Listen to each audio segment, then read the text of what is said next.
something you did today that is completely random? It's a Friday evening. What's something you ate? Something that's interesting, completely random. Things you take for granted. I like it. I went to Walmart.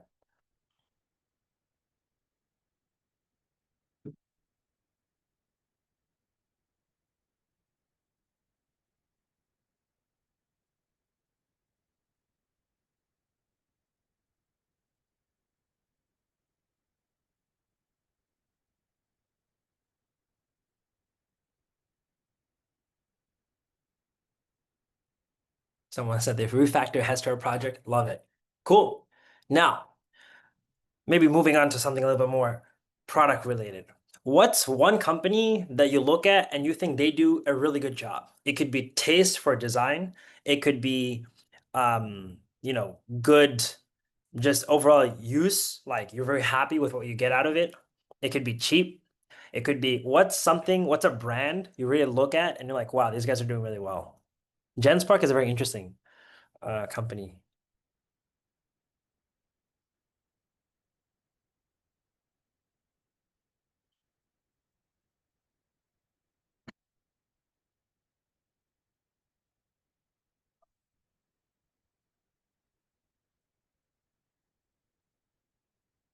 So, as we get started, I thought about, hey, what's the best way to kind of introduce you guys to the Great Lock-in Weekend? Should I make slides? We did that last time when we had an info session. But I think the best way to introduce us is to really bring on someone who's been there and seen all sorts of companies. Someone who's led a VC firm in massive investments from Slack to Figma. And that someone is Mamoon Hamid, who is a general partner at Kleiner Perkins. We're going to have a quick 10-minute session where he's going to share about over the array about his own background and some of the companies and founders he's talked to. And then after that, we're going to have a few Series A and seed founders share a little bit about their company and what they're building. There are also some of them may throw a challenge at you regarding like, hey, if you want to make your company or product around this, we'll give you some extra prize. And then I will share a little bit more about details in the lock-in weekend, what we're expecting, at IRL Summit, what to expect if you're coming and attending, if you're invited.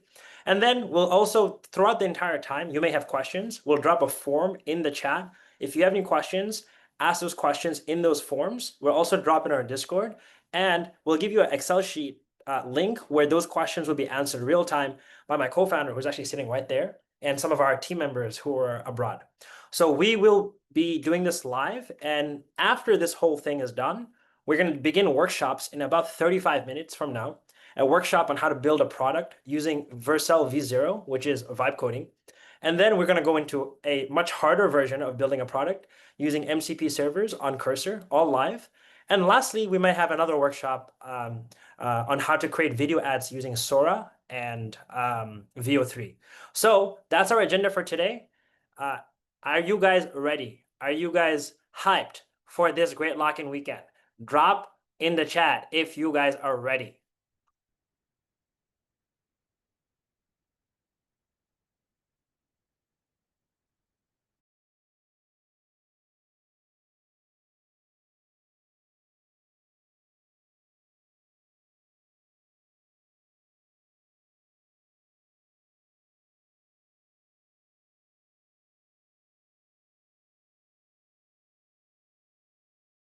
Very, very cool. Just before I bring on Mamoon to the front here, I wanted to just share one thing which has been very interesting.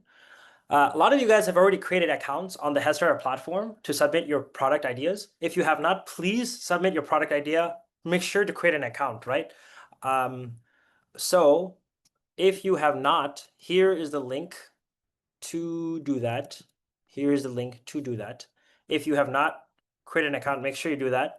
And once you do, one really cool thing I just want to share, 1 second, is we created a world map of where everybody is coming in from, along with all the different companies and ideas. And already, from the Great Lock-in participants, people have made $5.8 million in total revenue, $3.7 million in total funding, and 154K in total users among everybody who has participated. And you can kind of actually hover over and see the different teams and like what they're doing. And if you've already created accounts, you probably also checked out the leaderboard and you can filter through all that.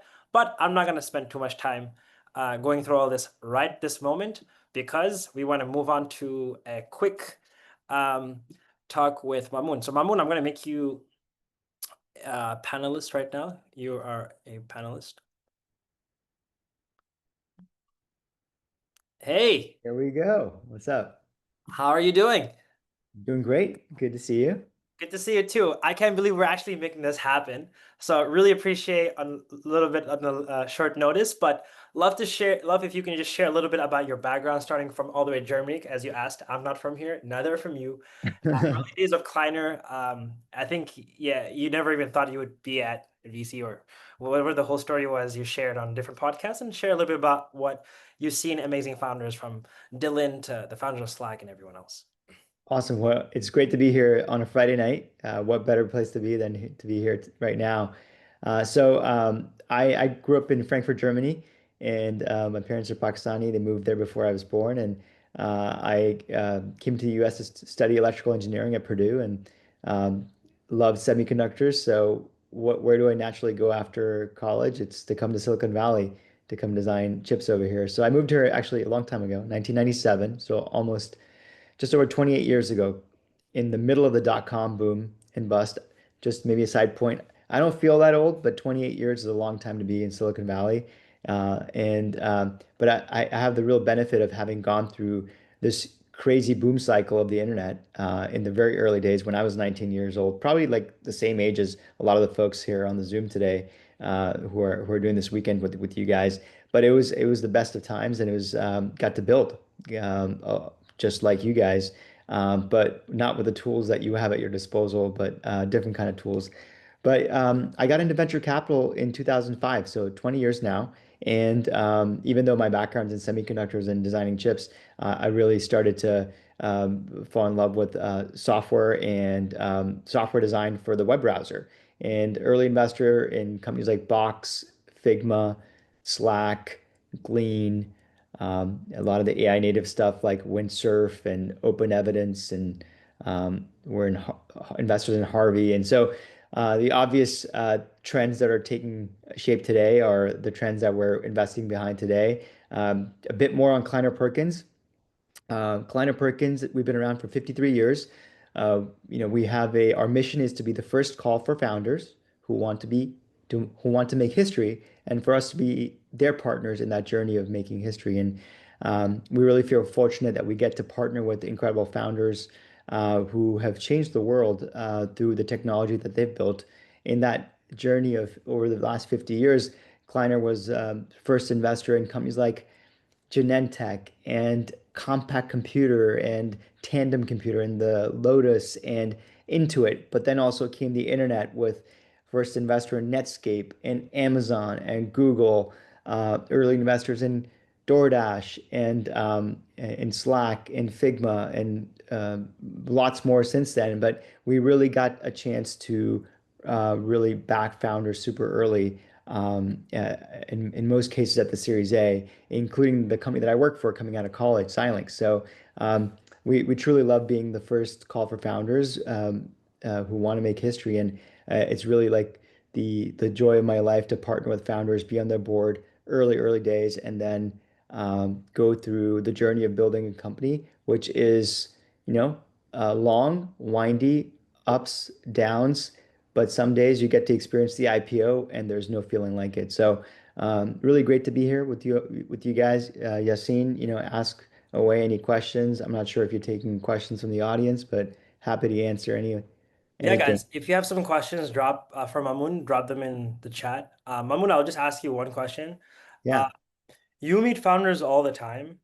What do you think is like the most memorable moment that founders maybe present to you? Yeah, so you mean just like when I meet a founder, what makes them memorable? Exactly, correct. Yeah. So uh, I'm all about like what the founders feel and why they are doing what they're doing. It is their life's work and what is the purpose behind why they're pursuing this life's work. And so really seeking out the intentionality with which founders are doing whatever they're doing because starting a company is hard. It usually it involves opportunity cost of leaving something behind, whether it's family or time with family or moving far away from your family and loved ones, to giving up a big job at a big company where you're doing really well. So there's got to be a really strong reason why you're doing this. And so for me, that's the most memorable part of when I meet founders is like figuring out the why of why they're doing this. Very cool. Let's quickly maybe take two, three questions from the audience. Sure. Um, so I like this one. From 1997 to 2005, what caused you to leave EE and move into investing side of things? Yeah. So I mentioned I came to Silicon Valley during the dot-com boom, and the company that I work for, Xilinx, um, uh, was going through this like rocket ship type rise. And but if I look back in that my cubicle in 1997, I had a Sun Microsystems workstation. I was working at Xilinx. I was just, Netscape had come out, and I was running, starting to search on Google because Google was a search engine that the grad students down the hall from me at Stanford were starting, and I was buying books on Amazon, um, uh, and Amazon, Google, Xilinx, Netscape, Sun Microsystems were all companies that were started by founders at Kleiner Perkins backed at the Series A. So for me, it was this moment of like, oh, venture capitalists are behind all the cool companies that I get to experience. How do I get to do that job? And sort of, I spent 5, 6 years as an engineer and in product, and then I went back to business school because I really wanted to do the job of venture capital and specifically find a way to get a job at Kleiner Perkins.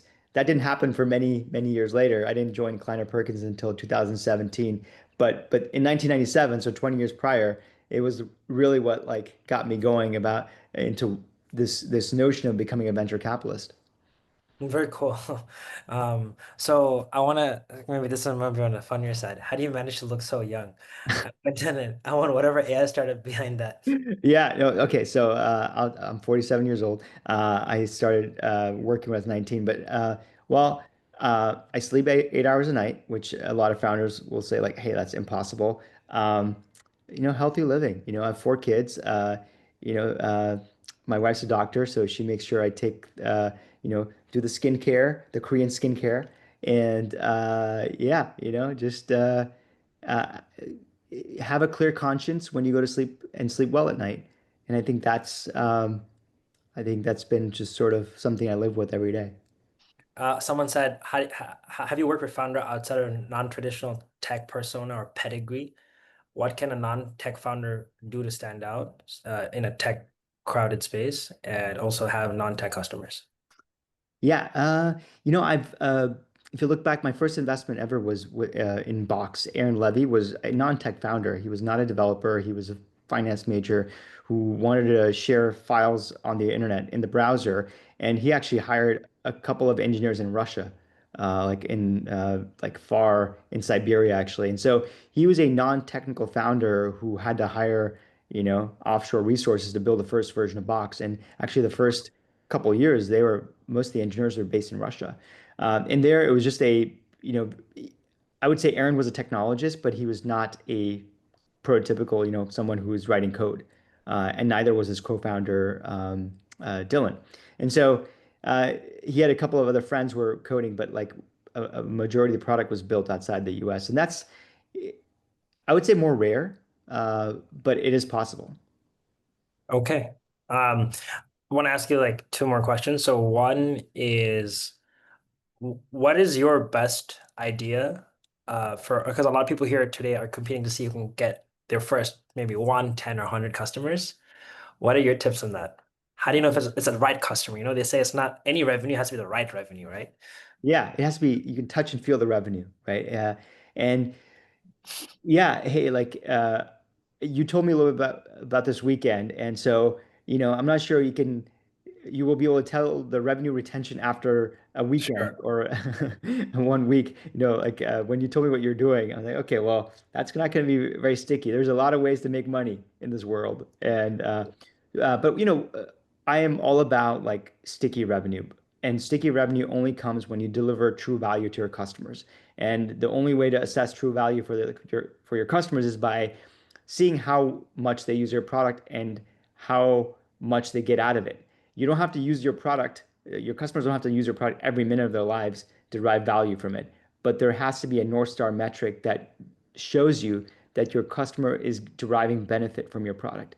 And that to me is a way of really understanding if your revenue is sticky. And and the typical things that are talked about is revenue retention, net dollar retention, gross dollar retention. Those are the kind of metrics that more mature companies track, but those are really important. But before revenue always comes engagement, and the typical engagement metrics are DAU MAU, WOW MAU, but it really depends on the kind of product that you're building. If it's a B2B SaaS product and it's being used by your accounting team that needs to use it only at the end of the quarter or like towards the end of the quarter, then it's really hard to assess DAU MAU or WOW MAU. It has to be a different kind of metric. So thinking about North Star metrics can help sort of guide you towards what will lead to sticky revenue.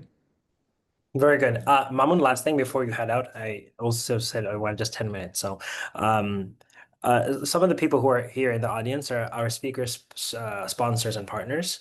So maybe they've raised maybe a massive seed or a Series A, but maybe not yet a Series B. What's some advice you might have for them as they, move more into like a growth stage? You can talk about like revenue targets. You can talk about founders that are succeeding in today's space because there's crazy growth happening in some companies, and also, some companies Giga ML just raised a crazy round, Redpoint Ventures Series A. So does that like affect your mentality as a founder, or and how to build that relationship with investors for further fundraising? Yeah, I think it's easy to take fundraising success as a way of just success. That's like, or taking, if I have raised a lot of money, now I need to go spend it, can be a feeling because why else did I raise the money? I should go find a way to spend it. I think you have to really know where to spend the money and feel like you're doing it responsibly and have a plan. And if you, let's say you're thinking about like sales hiring, if you actually need to go do B2B sales, like are you getting an ROI, and is the quote unquote the magic number that is a typical number that's used to assess whether your efficiency around sales is good or not. In consumer businesses, it's more like CAC LTV, and those are efficiency metrics that help you gauge like whether the dollars you're spending on growing are efficient or not and healthy or not. Because if it's unhealthy, then meaning that people are churning, then you have to sort of introspect around what is it that the customers are not finding value in your product and why are they leaving. And I'd rather see like a slow cycle of that, or meaning see, understand, observe what's happening truly at the sort of atomic unit level of your product and your company before you really go, gung ho on spending those venture dollars that you've just raised. And what I'm finding is that these days, companies are growing faster than ever because of some really cool products on the market. But it's not just about selling software seats anymore. A lot of these companies are now that are AI native are providing some sort of like co-pilot or autonomous agent that is doing more work that is a bit like labor, like someone doing the work of a person. And that way, that's been the reason why many of these companies can charge a lot more because it's not just selling a software seat, it's like selling a unit of labor to your customers. Very cool. Mamun, as you head out, can we just take one picture with you? Everybody here, you take your screenshots so you guys can like post it if that's okay with you. Of course, yeah. Yeah. All right, Where's guys. everybody else? It's just, yeah, it's just you and I. I wish we can add more people, but The whole tiles, 49 tiles. yeah, sure. Yeah, all good. So guys, we'll just like pose in three, two, one. Awesome. Can we have some W's in the chat for Mamoon, guys? Like he took his time out to on a Sunday night. He has kids too. I actually met his kids today. So Nice. can you guys please share some love for Mamoon? So thank you so much Guys, for thanks. Mamoon. Yeah, appreciate it. Take care. We'll Have a text. great weekend. Bye. Bye-bye. Awesome. What are you guys' thoughts on that talk? What do you guys think? What's one word that would describe what he's done? He's met the founders of Slack. Like basically, he's met the founders of probably all the hot companies, right? From Cursor to Harvey to everybody, right? So it's and yeah, skincare is definitely OP. Um, yeah, what'd you guys think?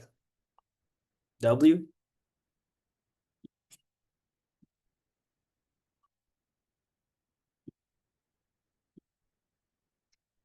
Awesome. So today, right now, I want to bring on James, who is the co-founder and CTO of a company called Conversion.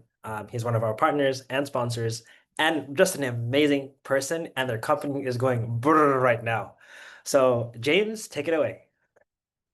Thanks, CC, and thanks for the intro. Hey everyone, I'm James. I'm one of the co-founders, CTO at Conversion, and so very excited to be sponsoring the Great Login Weekend. Yassine, I think we met a few weeks ago, and Yassine has been great. And yeah, I have a few slides to cover as well, but excited to be here. I will share my screen here. Awesome. Hopefully you guys can see that. But yeah, Conversion, introducing ourselves. Who are we? So the reason why I think this event really touches home is that me and my co-founder Neil, we met in Berkeley actually our freshman year, and we attended a lot of hackathons and we were young as well. Cal Hacks at Berkeley, for instance. And yeah, we kind of rallied a group of our smartest friends and started building together. So kind of building and hacking has always been in our DNA. Been building for the past few years and done quite a few things. And what we're kind of building is the future of marketing automation. And so we went ahead and we're very fortunate to raise $28 million in our Series A about 2 months ago. And like Yassine said, growing very quickly and looking for other great folks as well to join our lean team in the moment. But what is Conversion? Conversion, we are kind of, you can think of us as the central hub or OS that marketing teams and enterprises use to actually run their marketing. We connect directly with all your data sources, like your CRM, and allow marketers to actually be able to orchestrate anything from sending out marketing emails to ad campaigns, to enriching data, to cleaning up data. You can think of us as a Scratch for marketers, but being AI, maybe the term you guys like is Cursor for marketers at enterprises. And we serve many customers like Clay, OpenAI, Adaptive Security, Product Board, and so many more, and provide that solution for everyone. I think what might be helpful too is I have a quick 1 minute video here for a launch announcement that I'll go ahead and play to tell more about our product.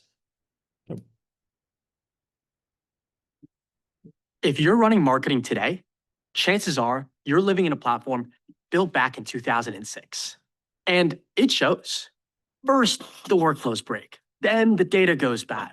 Scoring falls apart. Personalization disappears. And now you're sending outdated, irrelevant emails to everybody. Marketers deserve better. Meet Conversion, a new kind of marketing automation. Here's how it works. First, we connect the dots. CRM, sales transcripts, product data, all in one place. Use that data to power dynamic, personalized content with sections that adapt to every customer. Design everything in a tool built for modern teams with drag and drop editing, saved sections, custom layouts, and complete brand control. Create automations that score leads, enrich data, and trigger perfectly timed messaging from across the entire lifecycle, from acquisition to expansion. So your campaigns finally speak to every user at every stage, every single time. The old way was built back in 2006. Conversion is built for today. Over 4,000 of the fastest growing companies are already using Conversion today. We've raised $28 million from top tier investors to build the future of B2B marketing. As part of our launch, we rebuilt 100 marketing emails from the best brands in the world, available inside Conversion, ready to send. Comment Conversion, and we'll send you the full library. Awesome. And the last reason here, I want to give a shout out to. Right now, we're looking for hiring across the board, from engineers in sales, designers, deployment strategists as well. And so let us know. And we'll be also in person tomorrow as well. So come talk to us and find us as well. And yeah, we're a small team and looking for to grow really quickly at the moment. Yeah, and very excited for everything. I think Yassine wanted to talk about the track as well. That's Sure. right. Yeah. Uh, well, do you want to share anything regarding the track? Sure. Yeah, we have a track as well that we're sponsoring for this event. And for us, you can see the fact that, conversion, we empower marketers to create their own AI agents using our workflow builder. And so the track is to build your own workflow builder for any use case. So workflows can mean both user configurable automations as well as orchestration systems that maintain state, have long-lived storage, and can execute asynchronous tasks like interacting with external APIs or services. The way you can think about it is a program with execution exposed to users that has a step-by-step process. So if that's interesting to you, apply to our track. We're giving away some AirPod Maxes as well. So yeah, that's our track. Awesome. Thank you so much, James. There might be a few questions if you have like 1 or 2 minutes. Is that okay with you guys? If you have any more questions for James, feel free to drop in the chat. So, I saw one which was like, how did you get your first investment? I think instead of sharing that, can you share a lot about like how you guys pivoted like once or twice and you guys were already making so much money, but then you pivoted. So for someone, and also you never finished college, like you just started this. So if you can share some more light, maybe inspire the mandem, inspire the people. Of course, of Yeah. course. That is true. Some of our early team, my co-founder and I, left school. For that note, ultimately, we just thought this opportunity was much more exciting for us. Felt we would grow so much more than being stuck in a classroom. We had our first office back in Berkeley too, so it was as if we were college students, just went to work instead of classes. That was our story. But yeah, we went through a lot, I think, because we've been building now for about 4 or 5 years and pivoted quite a number of times. Our first idea was completely different in the ads and video game space. And we entered the marketing space about 2 years ago, first building these agentic point solutions for more small businesses, so SMBs. Um, and we did go to about 4,000 customers, 7 million ARR, raised our Series A, but ultimately that wasn't satisfying to us. And we felt we didn't deliver enough kind of value really to be a generational company. And that's why I decided to look upstream and help real enterprises also solve their marketing pain points, which is what we're doing today. So quite a long journey and learn a lot along the way. Very cool. Um, I'm sure people have more questions, but let's take those questions to an in-person summit tomorrow. James is going to be there nearly the whole day, and Neil, who I think is one of the most charismatic founders out there on this planet, is also going to be there. James, to meet James and Neil, come to the in-person summit if you were invited. So with that being said, James, thank you so much for making the time. Guys, if you want to take a picture with James, now's the time. Quick selfie. Let's do it.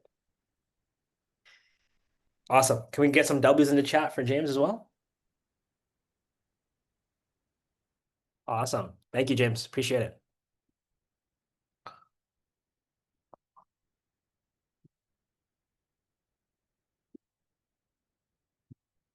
What's one word you would describe conversion? How would you guys kind of describe conversion?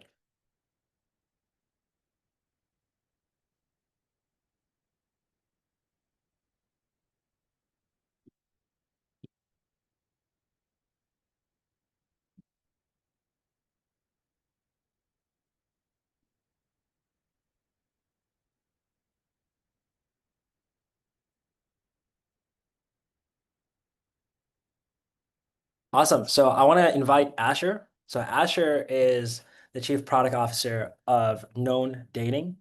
And before that, he was a undergrad at Stanford, also dropped out. And they've been building an incredible company. So Asher, take it away. Yeah, thank you. It is great to meet everybody, and I'm excited to meet everybody in person tomorrow as well. But my name is Asher. I'm the co-founder and CPO of Known. And at Known, we are building intelligence for human connection, with our first wedge being dating. So essentially, we're building an AI companion that acts as a super connector for its users, and people onboard through our voice AI in conversation and spent an average of 30 minutes in this initial conversation. And just this summer, we ran an insane beta in San Francisco where we set up 1,000 dates and ended up actually earning double Tinder's annual average revenue per user on each date themselves. And in just 5 months, we raised around $10 million from SF's top VCs, yet to be announced. And just on Wednesday, we were featured in the New York Times as the new dating solution, and frankly are hiring like crazy across the stack.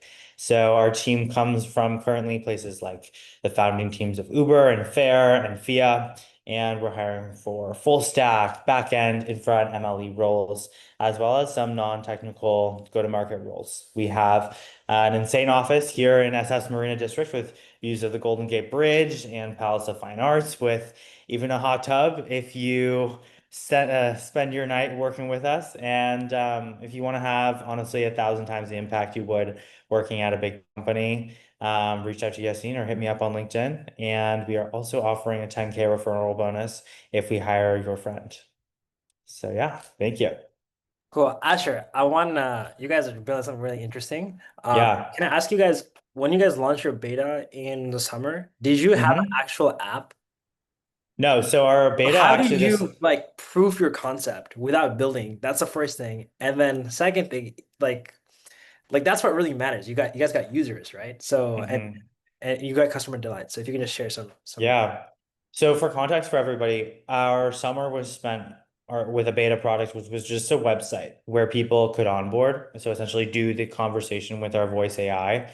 And we used that to obviously set up people one-on-one on dates through individual outreach and de-risking, willingness to pay and testing our algorithm from the very get-go, but the demand was massive. I mean, people talk about dating in San Francisco like it's the plague. So we weren't that surprised. But especially with voice AI being at the frontier of what's next in consumer, I think it was super clear to see that fact that people wanted to talk to it for an average of 25 minutes. And outside of that, we did a crap ton of events. So we did 1,000-person singles party, 200-person beta events where people could meet their match practically every week. And honestly used it as a conduit, the website itself, to prove and de-risk the points and features that we're going to have in our mobile app coming soon. very cool. Is there a wait list or something people can like check out? Yeah, good question. So go to our website on knowndating.com and there's a wait list. And you will be the first to know when our app is launched. Very cool. Okay, guys. If you want to take a picture of Asher, now's the time. Just take a screenshot of your thing. Asher's also going to be here tomorrow. So quick picture. Yep. 3, 2, 1. Awesome. Thank you, Asher, for making the time. Appreciate it. Yep. Thank you. So See you guys tomorrow. W's in the chat for Asher, taking his time out. Yeah.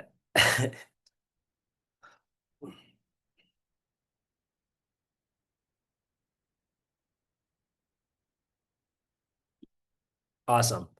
How would you guys describe Asher's company in one word?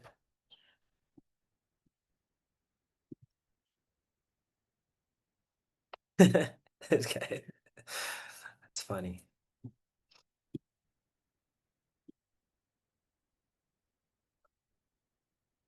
Cool.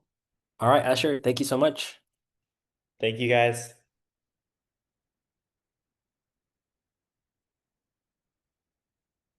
Again, I thought about like, hey, instead of having like, giving you guys talks, all right, here's how to build a company, or here's what ACCNZ is looking for, which I will share. What really matters is living, breathing, and being around great minds who are actually executing and successfully building some great and cool things. So I want to bring on Sina, who is currently working at this company called Endgame. Have you guys heard of chess.com? Chess.com, very famous 50 million MRR or ARR. I don't know. Sina will probably know this, but they're building a direct competitor. And their boss, the CEO of this company, is number 15, probably even higher at this point of in chess, right? Grandmaster. Let's hear from a different perspective. So Sina, take it away. Yeah, thanks so much, Yassine. Yeah, great to be here. So I'm the founding engineer at Endgame. We are building what we think of as the chess platform of the future.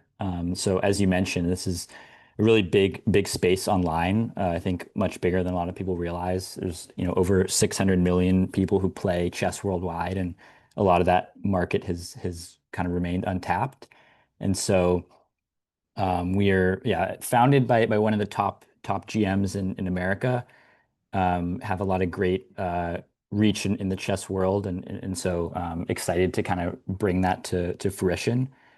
Um, our team mostly comprises of people who've built some of the most used chess products in the world. People who came from chess.com and Lichess and sites that hopefully some people are familiar with.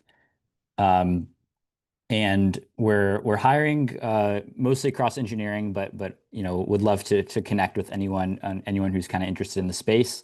Hoping to build cool things at kind of the intersection of chess and AI and software. And so if that mission resonates with anyone, or anyone wants to chat more, would love to talk.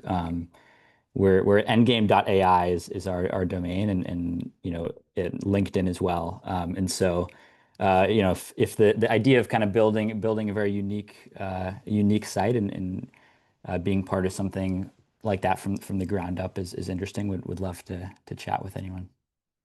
Sina, also, what's it like being around Hans? Yeah. So I should have mentioned, yes. So the GM is Hans Niemann. So I'm sure a lot of people are familiar with him. It's honestly a lot of fun. He's a very strong-willed guy, and I think has a lot of strong opinions and kind of strong vision on some of the things that we're trying to build. And so I think it's interesting to kind of discuss like his take on the chess world, very much being, I don't know, like an insider in the space. And I think that, um, yeah, we've tried to assemble a really good team around him to kind of develop a lot of different perspectives. But I think, there's only like a handful of people in the world, honestly, who have like his kind of perspective on the game and just like the whole ecosystem around it. So I think it's really exciting to just like be able to kind of learn more about that firsthand. Cool. Guys, do you have any questions for Endgame or about, but for Sina? Yeah, I see one person asking if I play chess. So I do play chess, definitely not at Hans's level, but yeah, I've played in tournaments and stuff. So I'm a national master, but we've got a team of all of chess lovers, but of a wide range of chess skills. So definitely not a prerequisite by any means.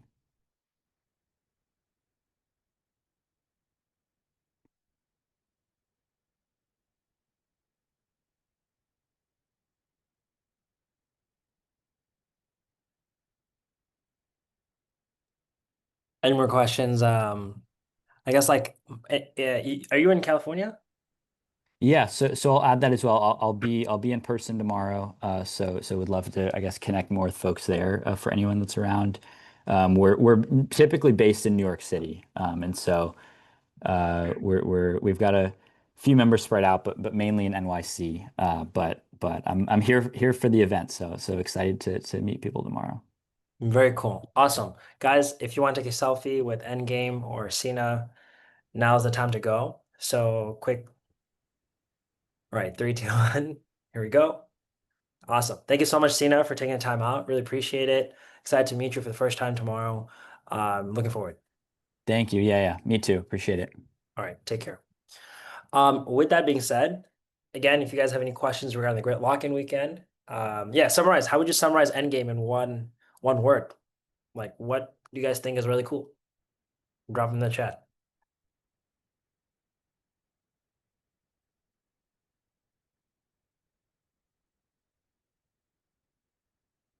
I think like there is only one big player in the chess world, chess.com. So if you're building a competitor to it and you have a grandmaster leading it, right? Top 15, potentially even top 10, top five, like they're in a really good position.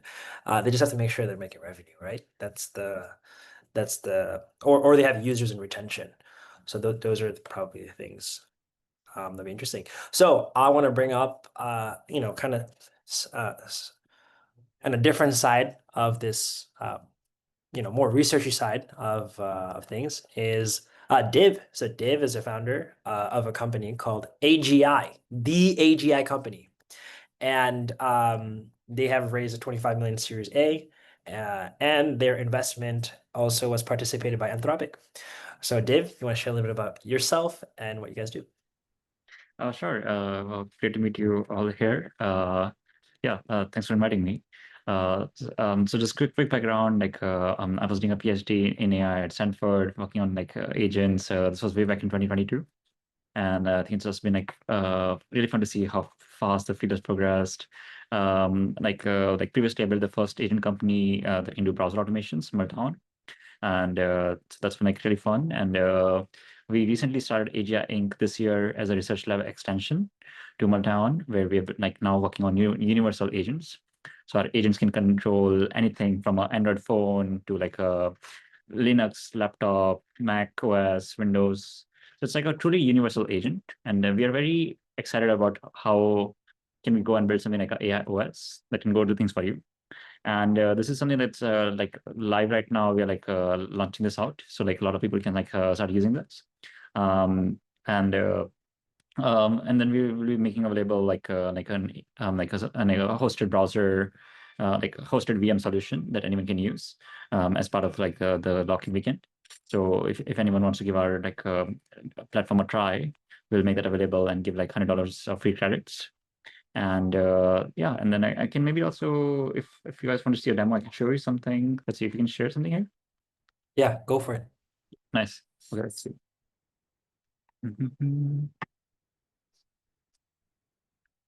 Yeah, I'll also send you the link to our website.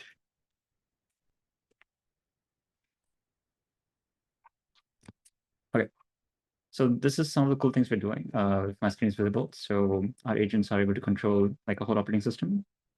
So it can control a whole Linux machine. So you can ask it for doing any knowledge work task for you, going to an Excel sheet, filling in information, so it can do the whole thing. We're actually number one on industry benchmarks right now, like Android World, which is a benchmark for Android control. So we're number one on that, reaching 97% accuracies, and also we're number one on OS control. So it's just a fun area to work in. And so they will be making this available as part of the lock-in weekend. So if you want to play with this agent, it'll be possible.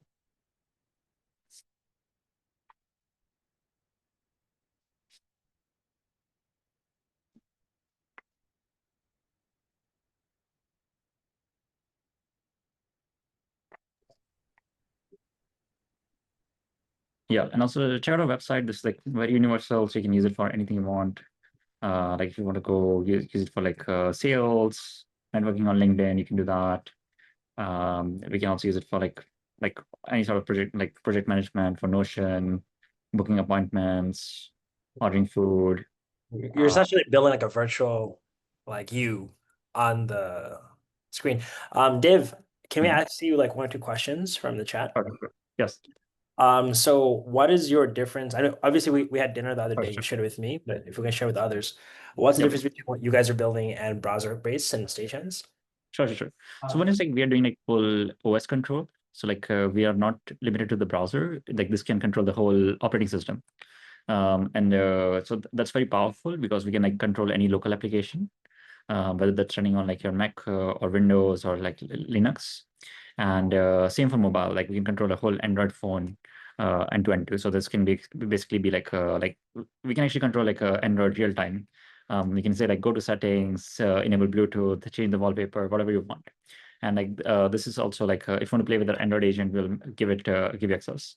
And so our goal is we want to basically build this almost like a agentic operating system where these agents will be on your device, and you can use them and also train them. So there's a question around recording workflows. We'll have that where you can teach it how to do workflows, give us recordings, and it will improve.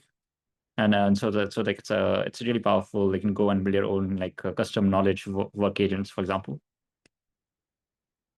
Awesome. Div, thank you so much for sharing a little bit about this.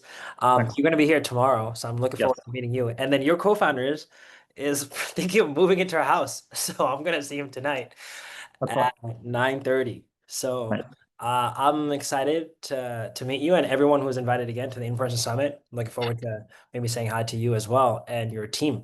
So can we get some W's in the chat for Div, guys? Thanks. And then you can go to our website and just request get access, and we can give you credits. And just mention you are here for the lock-in weekend, and then we'll just make sure that you get priority access as soon as today. Yep. Very cool. Awesome. Div, super hype. Thank you again for coming out here. I appreciate it. Thanks. Cool. Enjoy. Awesome. So I want to quickly bring on one second to last presenter in someone who's building a company who has just started. So this company is probably less than 2 months old, maybe even 1 month old at this point. He is one of my roommates at the Powell house. So at Powell, 7 of our roommates got into YC, 5 got backed by ACC&Z. Life is unfair because now as an ACC&Z scout, I can invest in my roommates. Abdullah is not just building any company, he's building a company in the world of advertising. What that means is making it easy for people to create Super Bowl style ads within seconds. So instead of hiring a production team and dropping $10,000 to $100,000, you would work with Abdullah as a company and do really cool things. Before his current company, he was at Google Ads and on the ML Infra team, and his co-founder led computer vision at Tesla for 3 years, and then worked at an AI lab called Essential AI, which is started by the author of Attention is All You Need, Ashish, and then he left that to become a lawyer, and he left that to join YC. So that's enough praise for you, Abdullah. Take it away. Thanks, Kasim. Cool. Can you guys see me? It's kind of dark, probably, but okay, awesome.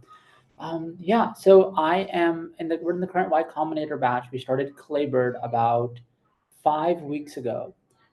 We've signed a good number of customers, and we are your AI native video ad agency. When we got to YC, we wanted to build a product that would let marketers make ads really easily, because AI video models are really cool, and fundamentally they're going to completely change how ads work, right? Like today you see an ad, and this ad was designed by somebody who like wanted to make an ad for like a large cohort of people.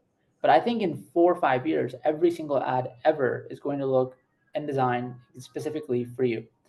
So we're preparing for that shift by building technology that lets companies take advantage of video models to make specific ads for every single person in the world, and run them effectively across Facebook, Google, TikTok, and LinkedIn.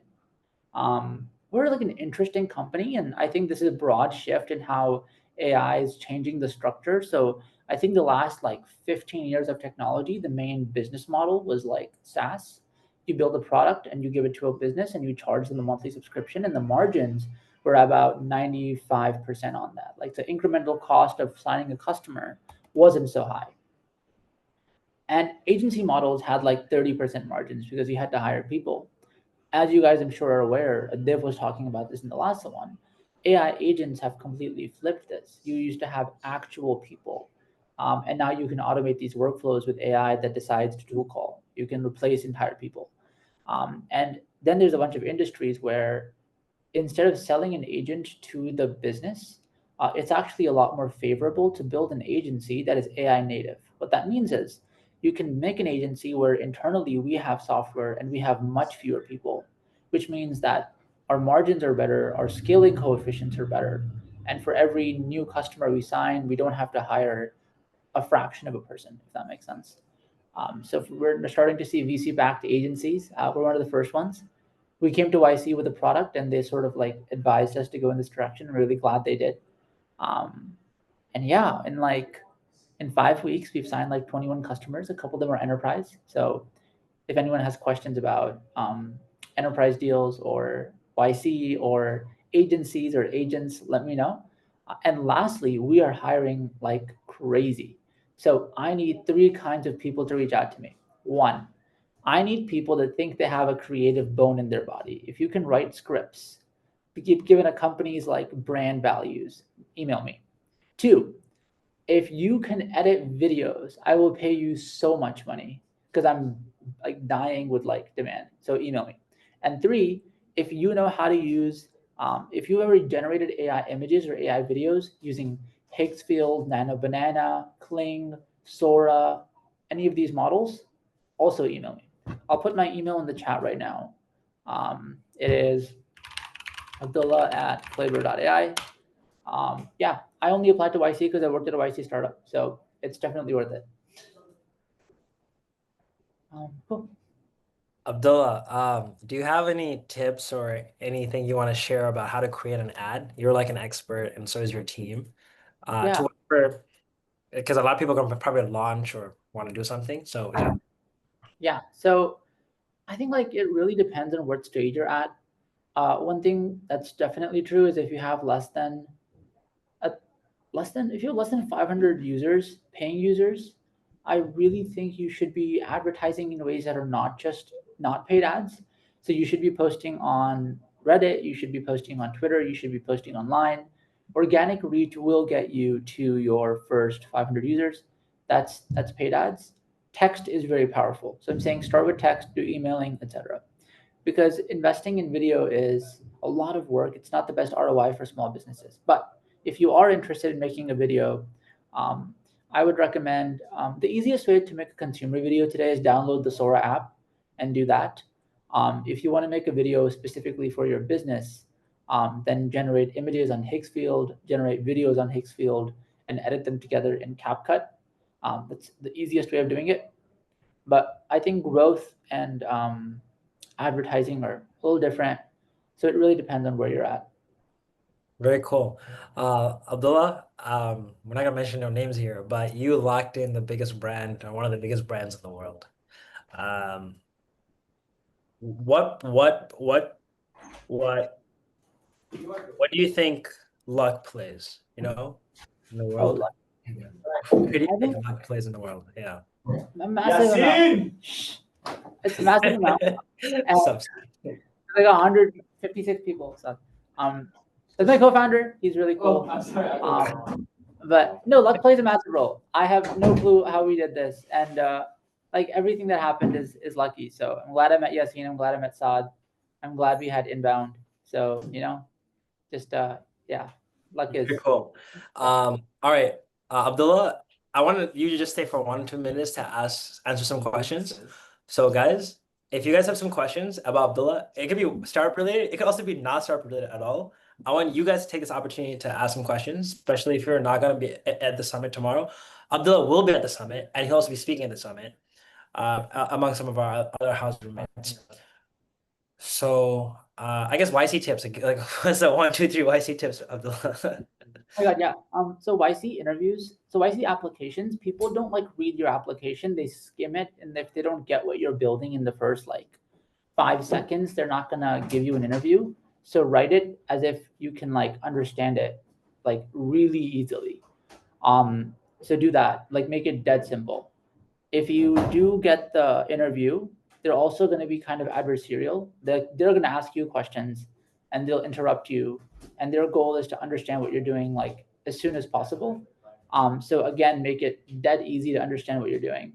And don't overcomplicate things. Like the best businesses are like, I sell you something that you want to buy. Like it's very simple. Like as long as they understand that, they'll start digging in, and that's when you can get into the details. I think a lot of people are asking around moat.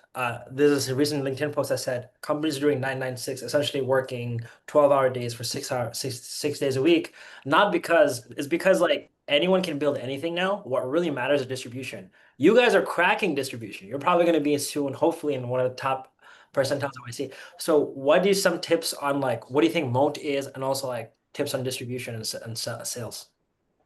Yeah, I think moat's useful. I think in the very early stages, obviously it doesn't matter so much, right? Like defensibility is kind of like some questions investors ask, but not really, it doesn't really apply. Like companies don't die by competition, they die by suicide. And I think that's really important early. I will say that like when it comes to agentic workflows, context is important.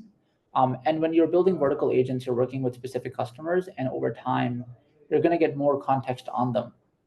So that is fundamentally defensible. Like if you work with a business like say Nestle, and you work with them for a year and you've been running their agents for a year, you have context that other people don't.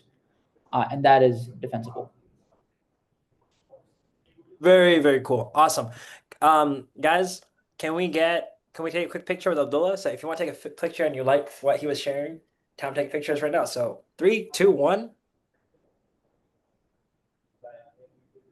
Awesome. Abdullah is the man. You're going to be here tomorrow. So if you are interested in meeting him, see what he's like in person, you get to do that tomorrow.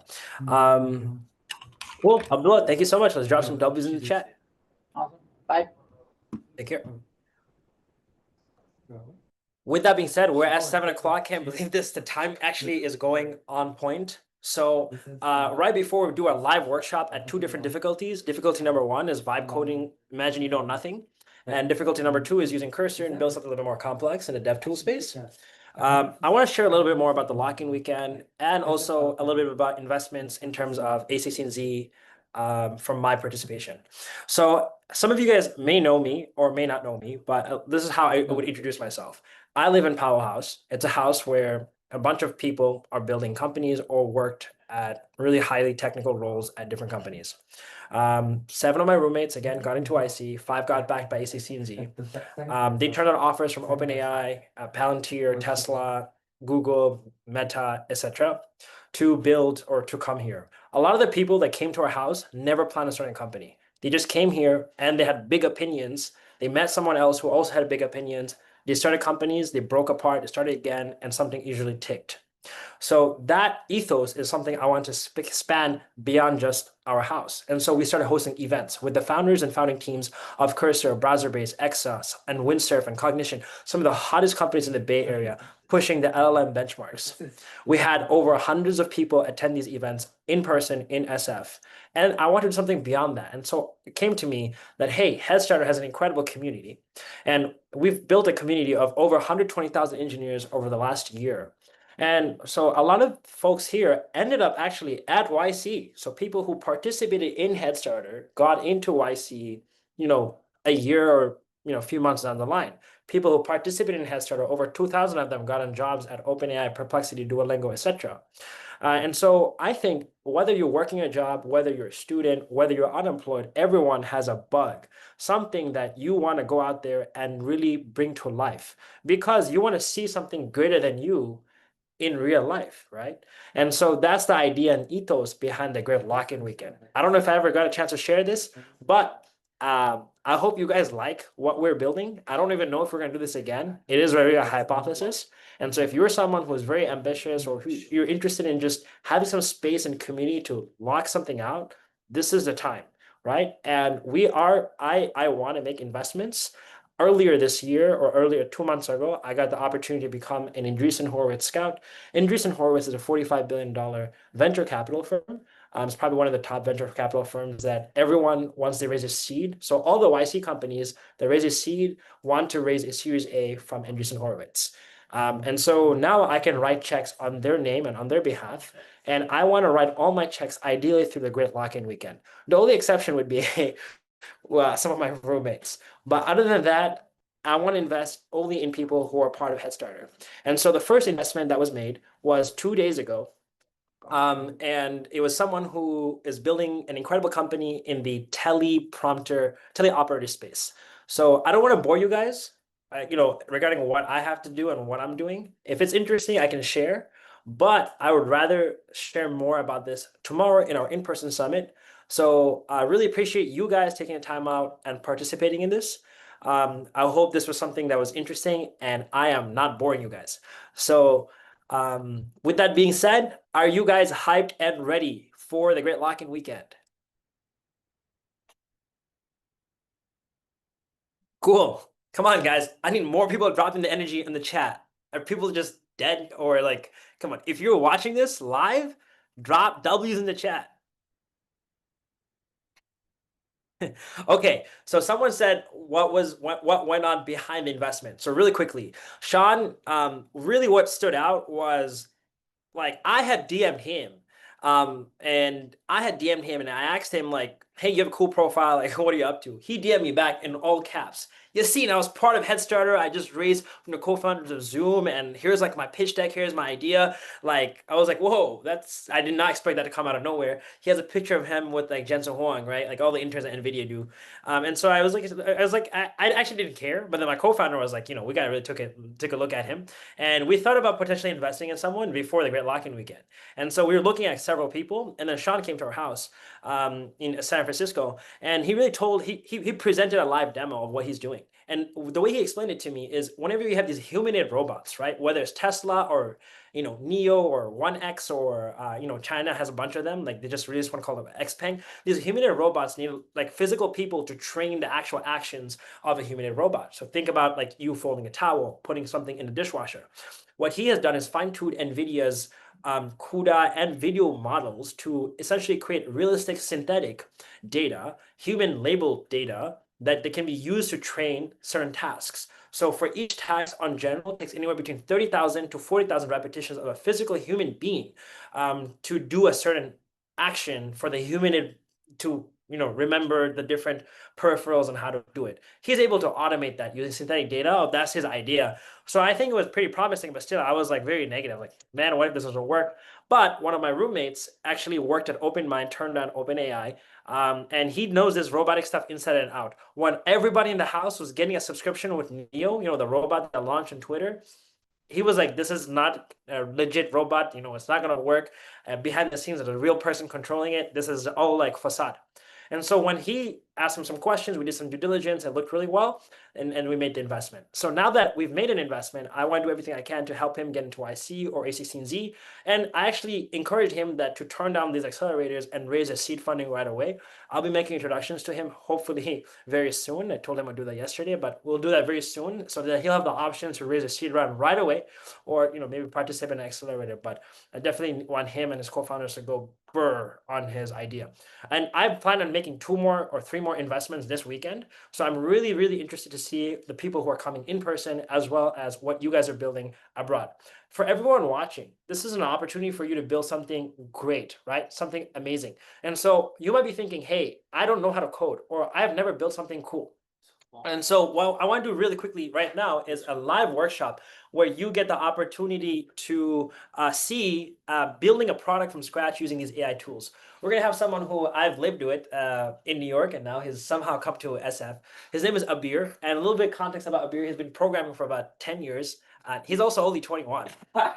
And he worked for the 3rd co-founder of Stripe, and he was like the #2 engineer at their company. He worked for a crypto coin called, we're not going to talk about the crypto coin, but he is a really great engineer, a really tasteful engineer, a really good design engineer, and overall engineer. So I want Abir to just take it over. I think he's on Zoom, so he's gonna sit where I'm sitting. And I want everyone here to give a warm welcome to Abir. So guys, W's in the chat, W Abir, come on, let's go. All right.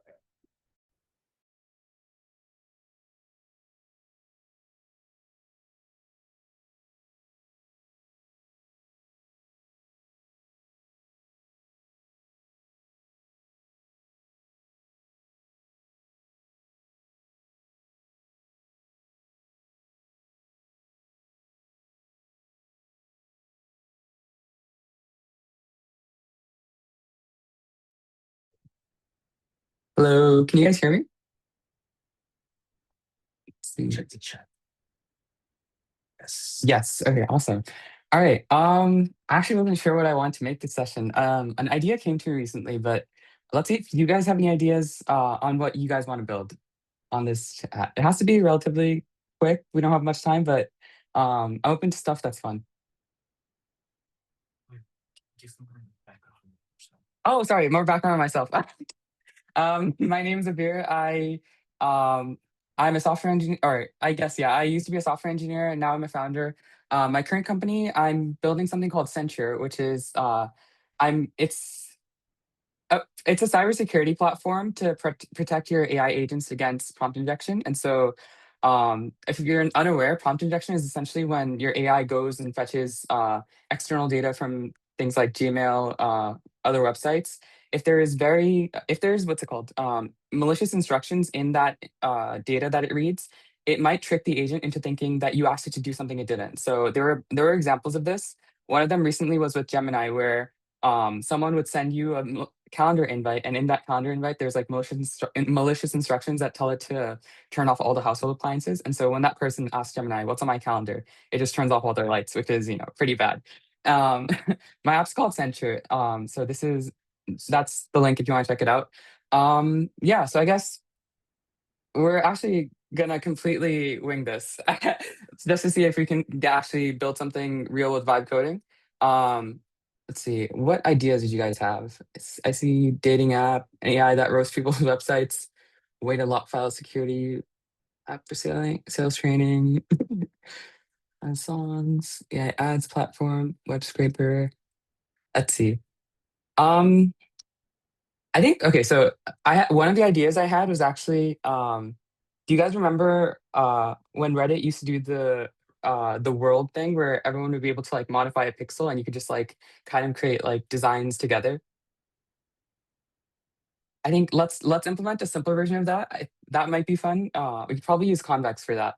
Convex is I'm not uh, it's not the main thing I usually use, but it's really great for building quick prototypes for this, where you need a lot of like real time. So yeah, let me share my screen actually, and we can just get started. And actually, yeah, Chef is amazing. I was gonna like vibe code it, but we can actually use Chef and see like if Chef would get something done. Yeah, let's start with non-technical. Let's see. Convex chef, convex. Okay, first let's try making with chef. I want you to make a platform where. Oh yeah, chef. Chef is this. Have you guys heard of Lovable before? Let's see. In our chat. Yes, so Chef is kind of like a version of Lovable, but it runs on this database platform called Convex. And what Convex is kind of like Firebase, where create they let you set up databases and other integrations that you can like connect to from your app, and it's always in sync. They have essentially they're a sync engine, and they make it really easy to make real-time apps. And so this platform Chef is something that they have to create these apps really quickly using AI. So we're gonna describe it. So for this, let's come up with a good description for the Reddit world, which I guess I want you to make an app where there pe- people sign in and there is a grid of 1,000 pixels. And people can zoom in and change the color of the pixels, store each of the pixel values in the database, and allow people to select the color of their pixels. Oh, I'm pretty sure it doesn't move there. Okay, and now let's try out select a team. Yeah, let's try asking it to do this.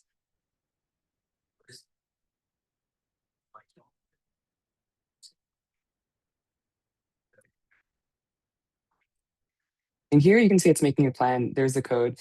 Let's see if it can get something done quickly. If not, we can try doing it ourselves too.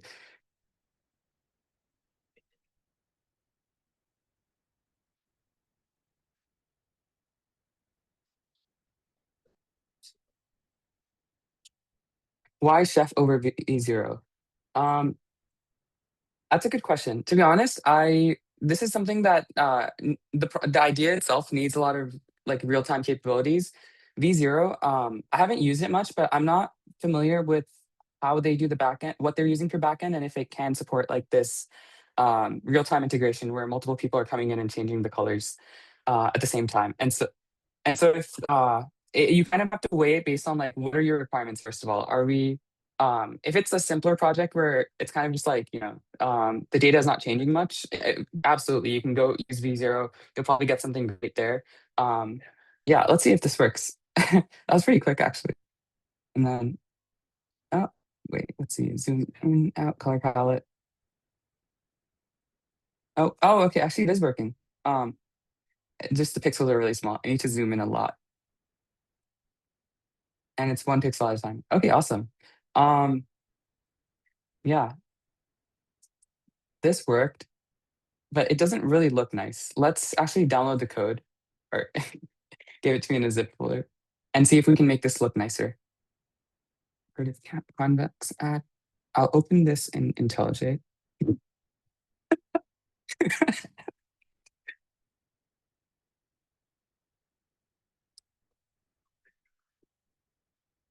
Let me close a lot of these actually.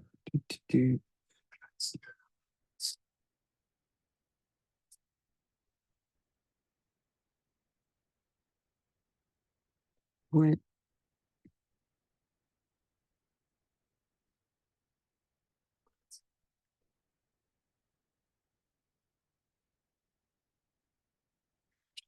Okay. And let's try and make this nicer. I can't see the chat, unfortunately, if I open IntelliJ. Let me see if I can keep it somewhere. Okay, awesome. Let's open up the terminal. So I prefer Claude Code usually when I'm programming, just because I find it really easy to what's it called? Give instructions, and it does really well at research. So let me see if I can get this running by itself. Run dev. Oh, we have to run npm install first. All right, run dev. Okay, awesome. Yep, we got it running locally, so it works on our computer, but it doesn't look nice. So let's make this look nicer.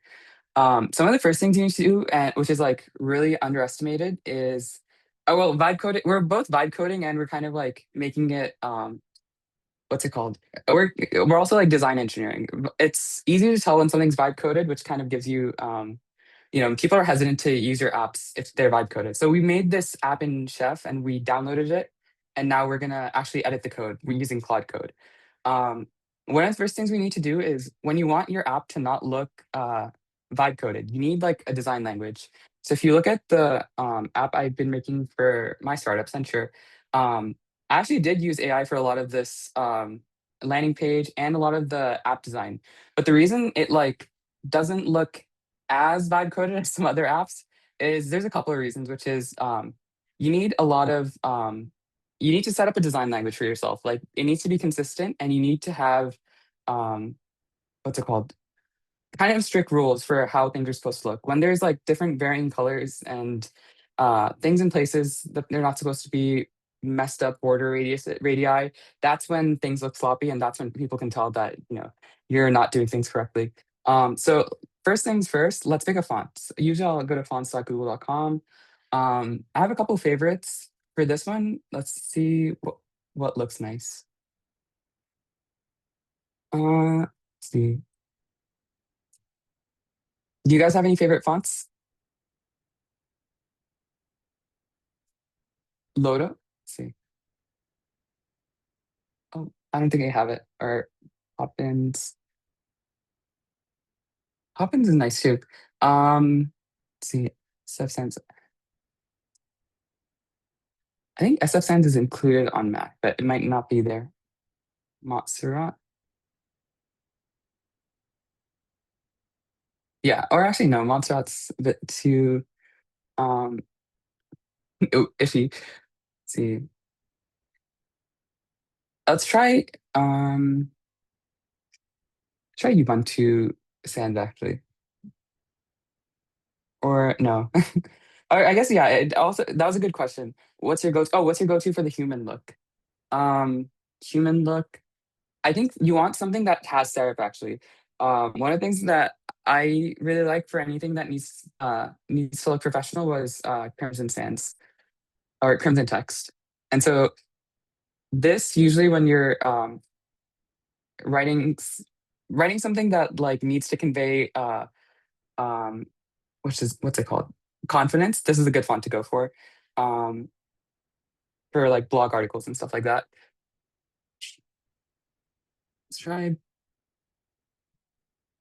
futuristic.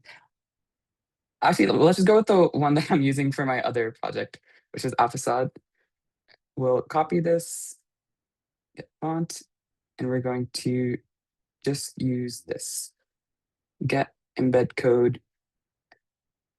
And first thing we're going to do is just, or actually, this is faster. We're going to add this into our styles.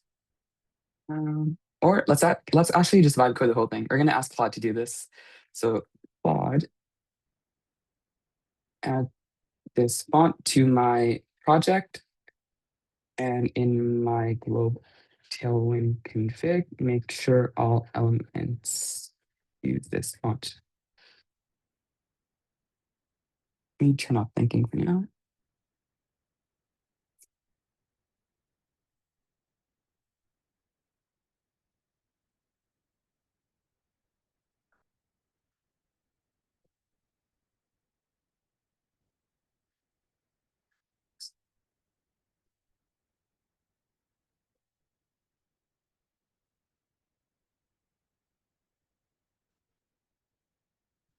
And it's gonna add that to our CSS styles, and then also just update this CSS to make sure it uses that. And that should have happened. So let's see. Second. Nope, not yet. It's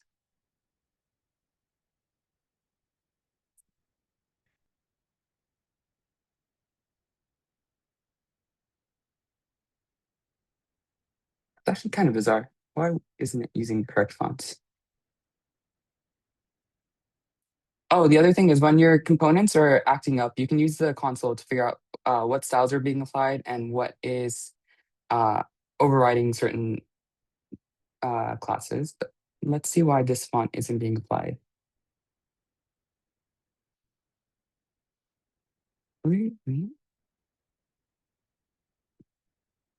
Oh, there you go. Okay, it might have been a cache issue, but I restarted the process and now we have the different font. Next thing we're gonna do is instead of using, how are these buttons defined? So let's look for the sign in button. It's just using different standard button, auth button, whatnot. One of the things I usually do is I'll just pick a design library that already has a lot of these components styled, and then I kind of just customize the styles from there to make it look nicer. My go-to is Material UI, but everyone has their own preferences. Let's try this out. We're gonna install Material.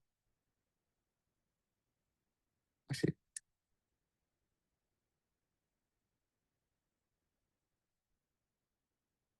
and one of the nice things about using Claude Code in your editor is it knows exactly which files you're in and what you're doing. So if I select text here, I can tell it, make the components in this file, use MUI.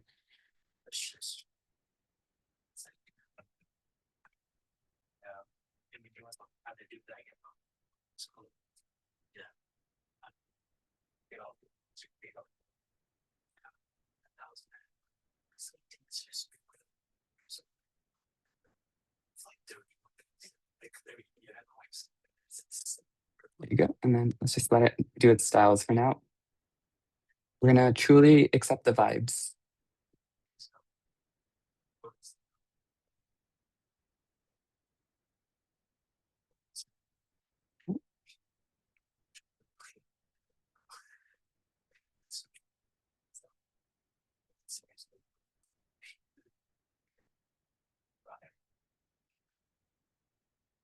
Okay, that's done. And now it's using the new material components. They still look kind of iffy. That's where the styling comes in. We're gonna style material UI. And that uses something called a style provider. So after this is done, we can actually do it in a separate session. Add an MUI style provider to this project and use sensible defaults and add the style provider.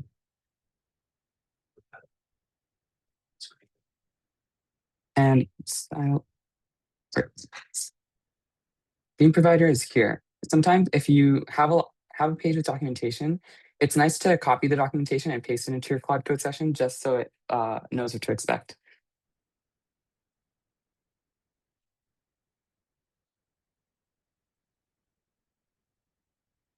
And while it's doing that, let's actually push what we have now to GitHub so we can just deploy it.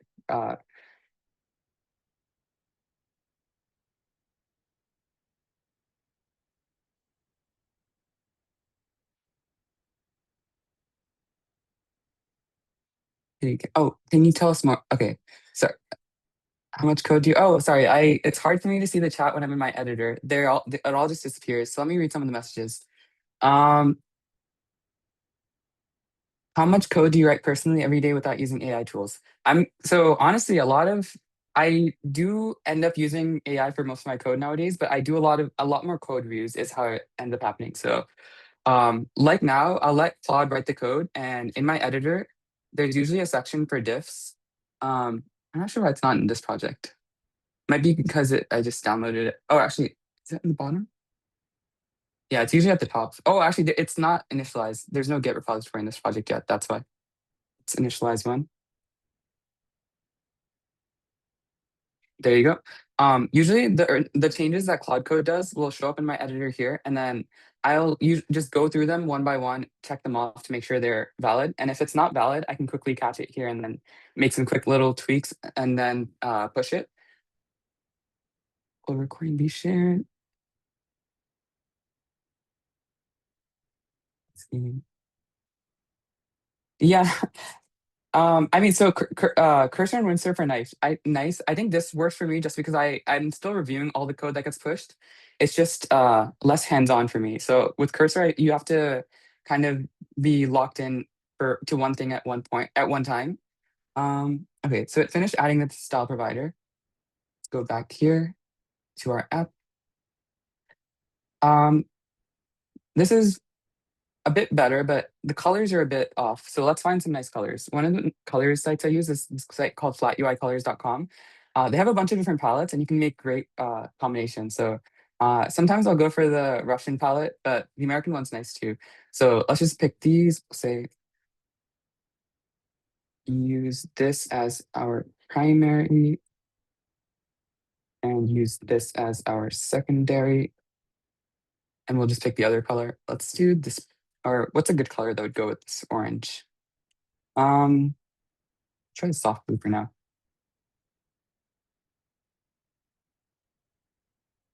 And we're gonna add this.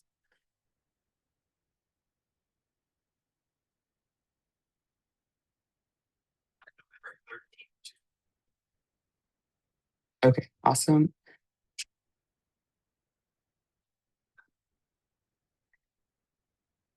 Oh, also, some of our styles got lost, so we're gonna tell it update the MUI styles to the episode font we chose.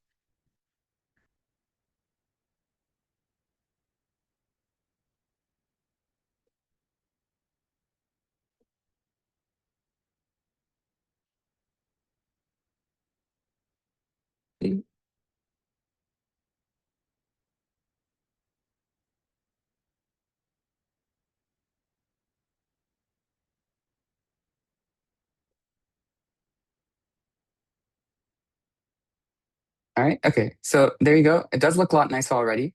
The other thing is the spacing is a bit off. So on the login page, center the text, center the box.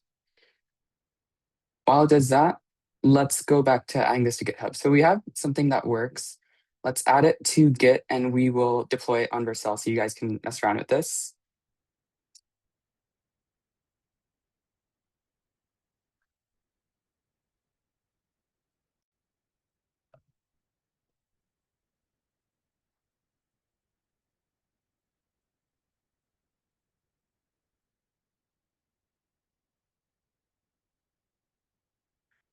It didn't actually do what we wanted, but let's see, what component is this?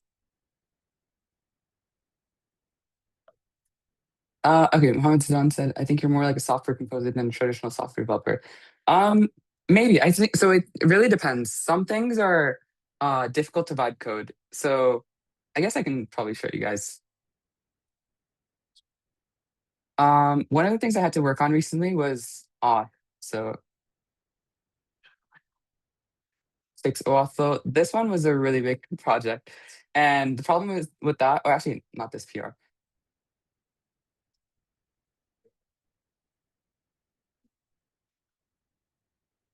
Oh, all of them have the word auth. It's not gonna help. Let's see.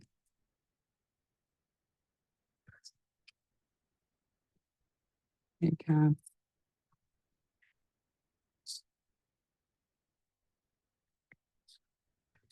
Okay, have one. Let's see. I guess, yeah. A lot of my job nowadays is reviewing a lot of code. I think these AIs generate so much code, but I wouldn't say it's like completely hands off. I still do end up having to write a lot of code for MCPs in particular. Like, let's go through another flow where, let's say, oh, linear MCP.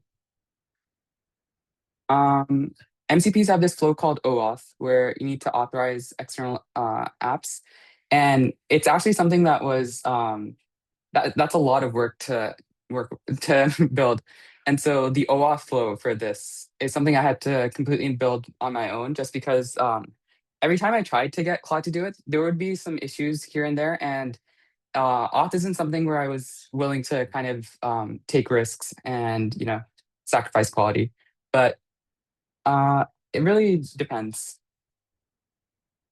And okay, let's come back to this. This we were trying to center this on the page. Flex column full. I think the issue here is this actually isn't taking up the full height that it needs to. This should be let's scroll. Actually, no, not. Oh, because the parents.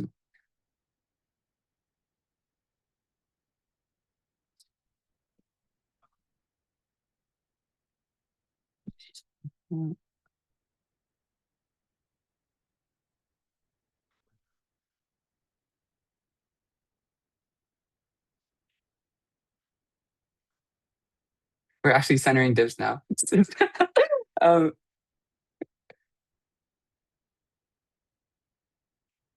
Scroll one. Display flex. Hold on.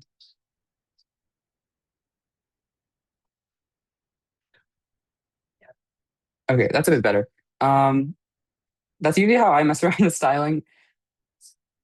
We usually can't really put this directly into Cloud Code, but yeah, I was doing Justify Content Center. It was just they were like nested elements, and I had to apply flex to each of them. But this is what we have for now. I think this is pretty decent actually. Sign in anonymously, and we have this working. The other thing is this page isn't styled, but apart from that, let's push this. Actually, we don't have changes. Let's push it to Vercel. Add new project.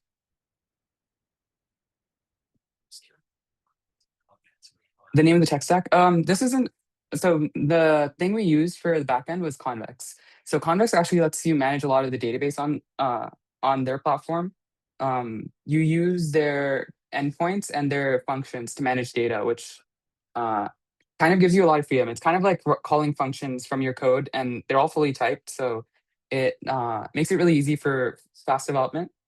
And then the other parts of the project were it decided to use Vite. That wasn't a choice we made. Convex's chef used Vite, and we decided to use MUI for our theming, and this website for our custom palette. Let's deploy it. I think we probably need to put some environment variables. Let's see, Convex URL. Oh, actually, they already filled it for. Oh no, they didn't. Okay, we need to fill this in.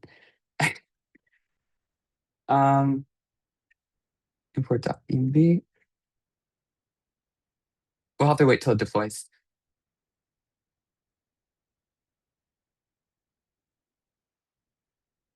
Actually, cancel deployment.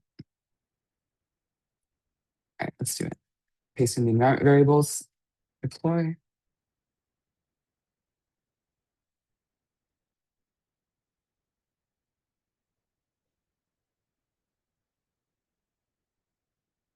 Best AI assistant for Android and iOS app coding.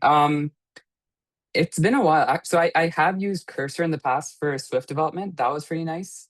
I'm not very heavy on Swift, so I'm not an expert there. You're gonna have to probably ask someone else. But for React Native, I think anything with React, Claude is probably your best bet. Yeah, I think probably React Native with Claude Code or Cursor. I use the Sonnet models just when I code, but recently they've been quite slow. The Cursor, I forgot what their name is, but they have a custom model now, a composer model that's a lot faster.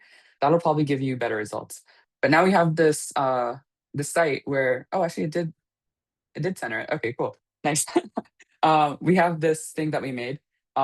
It looks a bit better than we had it originally. So if you look back at what Chef made, it looks like this, and it looks very vibe coded. Doesn't look very nice. Here you have a bit more taste in the design. There's a lot more you can do for sure, but let's now try it out. See if you guys can use this link and draw on the canvas. See what you guys draw. And what you guys draw will show up for every other person. So pick a corner of the canvas and start making things. Yeah, I guess we should see some dots coming in here soon. We might have picked like too large of a resolution, 1000 by 1000, but let's see.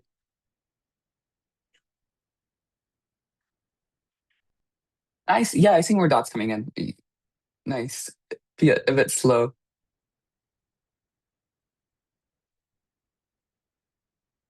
Try making dots in this like center area right here. There you go. And so as you guys make these dots, they appear for everyone else on the call as well. And I guess, oh wait, someone's actually drawing high. Nice. Okay, cool. Awesome. Okay, this is cool. Nice. That was like a really simple demo of how you can build something. I usually don't start with Chef, but this is actually like a really nice experience. My main what's it called? When I vibe code, one of the main things I do is I set up a lot of like documentation, and so I can actually shouldn't be anything that could be here, but I have a lot of what do you call it? All right.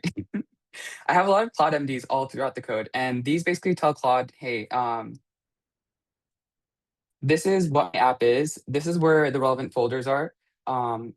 This is what you need to do anytime we have a session.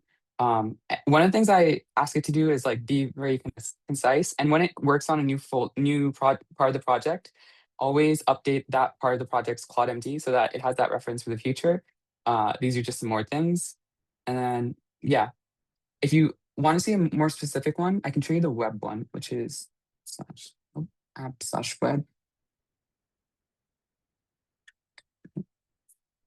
Here I have a lot more specific instructions. So as a design system, I have very specific rules on what colors it's allowed to use, what components it's allowed to use. It's not really allowed to style the components beyond like how they're originally styled without permission.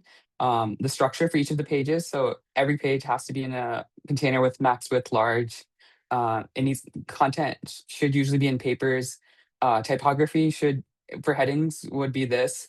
And as I code, a lot of these rules just keep getting added and added. And when you work on new features, it makes it super easy. So a lot of times when I'm vibe coding, since it has all this context in each of these Claude MDs, the results can end up being a lot more like how I would want the code to look. And so it's really nice because you can just keep using AI for more things. And as these Claude MDs get better, it actually becomes like a really smart like pair programmer that you can like give mundane tasks to, and it just knows how to get things done. Yeah. And so my main rules for you guys are drawing a lot. Nice. My main rules for vibe coding are be very very strict with your design. Set up a set of library components that your AI is allowed to use. Don't let it ask it not to deviate from those design rules unless absolutely necessary, and make sure to review when it does. Be very what's it called? Ask it to always be very concise. Review the outputs like before you commit anything. I think that's something that a lot of people don't do, and it ends up you end up paying for it later down the road when the code becomes unmaintainable. And ask it to always document what it changes in the Claude MD files. One of the things it does is if you don't tell it to use a Claude.md file, it'll just make random markdown files all throughout your code, which gets really annoying. But if you have just these Claude MDs, it's like a consistent place to see the documentation. And you can have like bunches of them where it kind of knows where each of the this index tells it like where to look for if it needs to find like information about, let's say, JWT API keys or whatever. Yeah, I guess that's it for me. Hope you guys liked it. Do you guys have any more questions?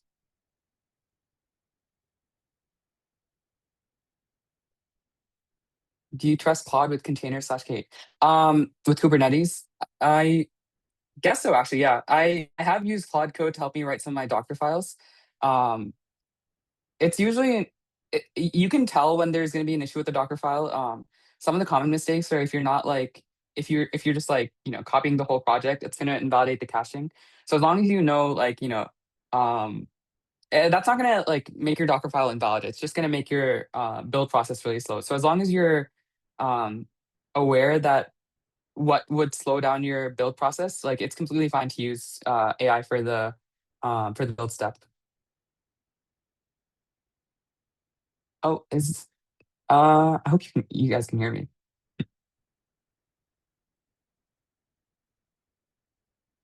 Cool. Yeah, I guess that's it.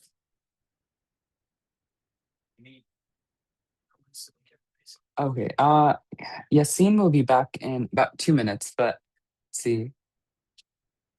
Do you guys have any questions? Oh, Cloud Code versus Codex versus Line. Honestly, shoot, the problem is I don't switch up that much. I've only tried Cursor, Cloud Code, and Open Code. The problem is when you keep trying out new tools every week, you have to kind of like reset. And a lot of the work I did with like the with setting up documentation in Cloud Code, I have to like kind of figure out like how would I convert this into like something that works for Codex. How it just slows down the momentum. It like adds a huge barrier for like what do you call it? Moving quickly. Yes, I think it's very important to do real dev work before you start vibe coding. Um, a lot of the reasons I've been able to like benefit so much from vibe coding is just because I can tell when things are the way they're supposed to be versus when it makes like a really big logical flaw. And that helps me kind of like move faster while also making sure things don't regress in ways that would like, be a pain in the butt later. How do you make sure you learn as much as possible while coding with AI? Um, that's a good question. Um, let's see. So sometimes what I'll actually do is I'll ask it to explain some sections of why it did certain things the way it did, and usually it's able to answer. And if it's not able to answer, then it like is a huge red flag. Um,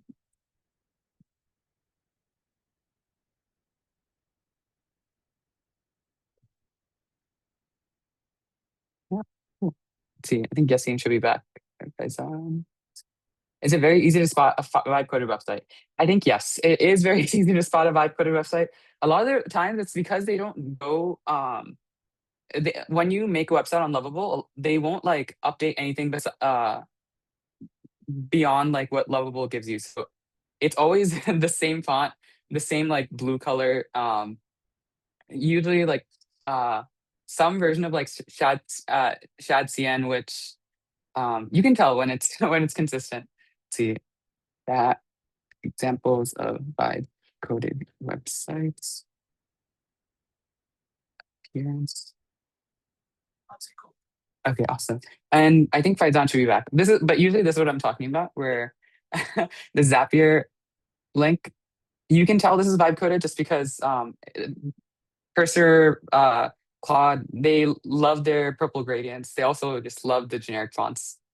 And there's not much spacing either. I think the spacing is a big giveaway. One of the things that really makes a website like a pleasure to use is when things are like well spaced out. But yeah, Python, go for it.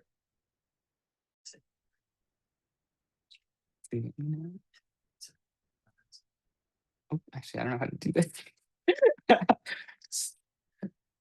Turn.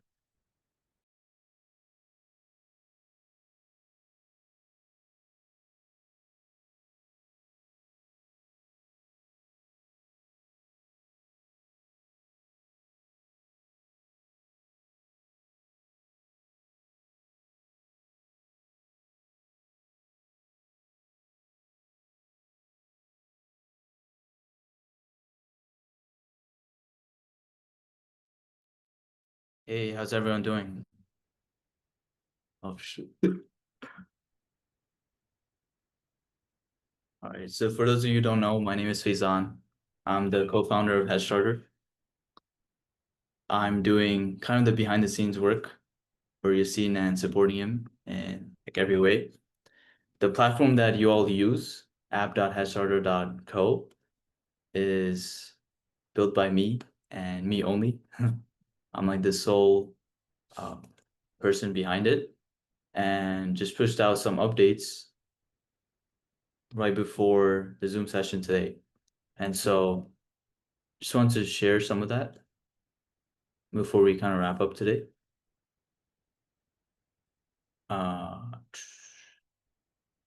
And so let me sign out.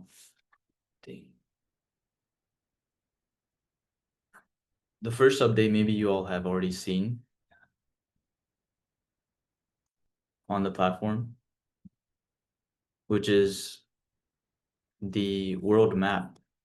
And so Headstarter is a global company, and so we have a global audience. And I think Yasim might have shown this in the beginning, but we have people from all these different countries around the world, from India to UAE to across Africa to Europe to the US and even South America. And so it's a pretty cool like visualization. We have someone in Indonesia, actually two people in Indonesia, you know, a lot of people in India. This is Kazakhstan, even have people there.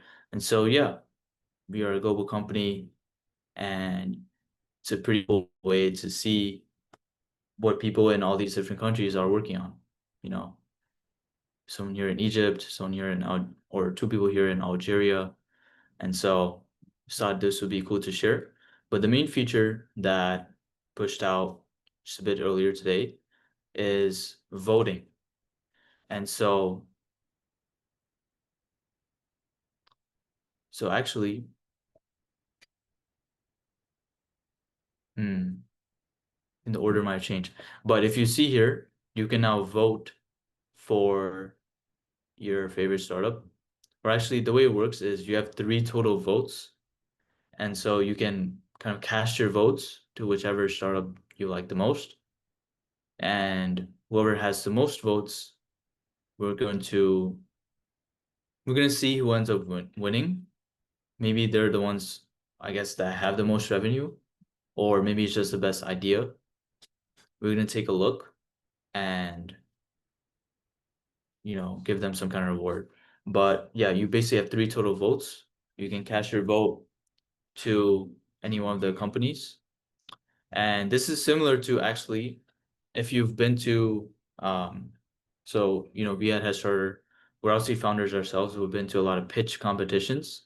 And this is how it worked, where the one in particular that I'm referring to is we went to a pitch competition in New York, and the way it worked is it was like a science fair type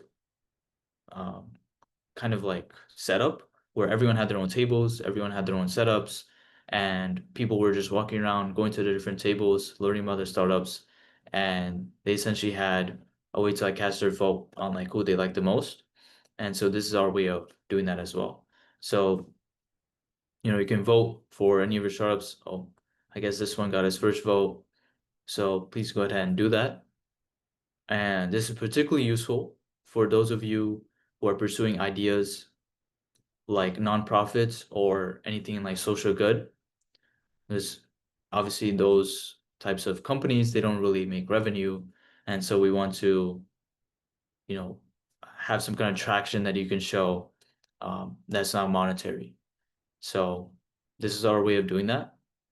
So we're going to be monitoring this as we kind of go. Okay, let me see. We all are saying in the chat. Make sure to check out Sushi Data. Yes, I did check it out. It's pretty cool. So the other thing I want to mention, it wasn't really mentioned before, I think, is a lot of you ready? Yeah. All right. So I'll just kind of wrap up what I want to say here, but a lot of you have all these interesting ideas, right? But what you really should be thinking about is how you're going to get distribution. You know, like how are you going to get users using your product? A lot of you are building things in kind of niche industries, which is good, but you know, you have to think about after you launch your product, how are you going to get users on it? That's the biggest problem today, you know, because just like cold emailing or, you know, the traditional way of getting users might not really work anymore. So we really want to, we're looking for folks who have really thought that through, where maybe the founders, you know, whoever we see here, maybe they already have a large following on LinkedIn, on Instagram, on TikTok, or wherever. And so whenever they post something, they can get a lot of eyes on it and they can get a lot of users that way, you know? So that's something we look for, because you can have the best idea in the world. You can have the best LLM in the world. I can train the best LLM in the world right now, but I don't have the distribution that OpenAI does. I don't have the distribution that Anthropic does. And so even though I have the best LLM in the world, I don't have the distribution that these companies have because they already have all the enterprises using them. And so with that being said, I want to kick it off to our last speaker, and I'll let Yassine take it away from here.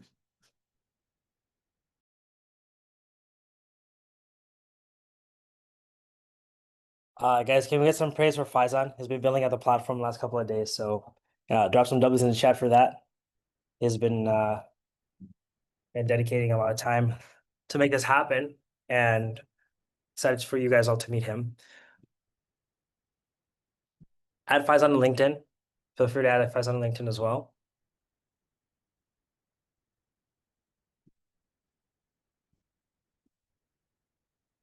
Okay, so I want to introduce our last sort of panelist slash speaker for today, Yang, who is building an incredible startup.